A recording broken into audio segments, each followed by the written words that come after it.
Now I want to briefly discuss HIPAA, which stands for Health Insurance Portability and Accountability Act. It is applicable to health insurance, but it trickles over a little bit into group life insurance as well. And I do know that this concept shows up on the life insurance exam. It is noteworthy. Now, before you can even take a stab at this question, you need some preface information. Let me tell you a little bit about HIPAA. Part of HIPAA says if you have a qualifying event, and that's anything that renders you ineligible for your group plan. The common ones would be you quit, you get fired, you get laid off. It's termination for any reason other than gross misconduct.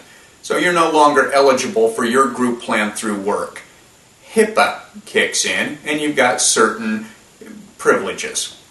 The first one is you've got a 31-day continuation of coverage.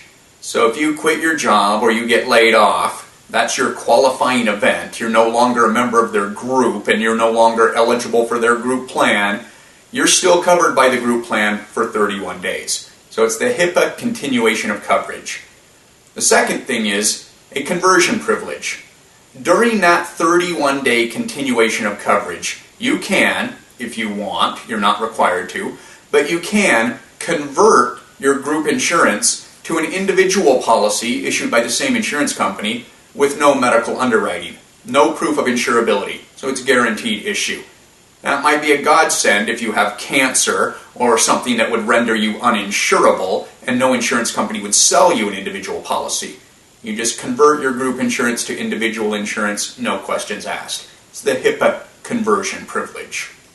So, knowing those two things, if you saw a question on the exam that said, Matt left his job and his group plan due to a qualifying event.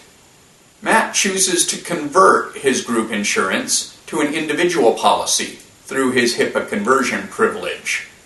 13 days after Matt's qualifying event, he's hit by a bus and becomes dead. How, if at all, will Matt's life insurance death benefit be paid? Well, I just told you that I converted to an individual policy through my HIPAA conversion privilege. Obviously, one of the available answers says the new individual policy is liable for the death benefit, and that sounds right. But that's wrong. What you've technically done is you've given instructions to convert, but the conversion doesn't technically take place until day 32, at the end of your continuation of coverage.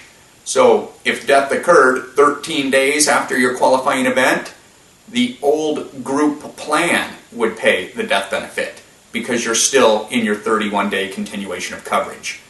So it's a semantics thing, but it's a fair question.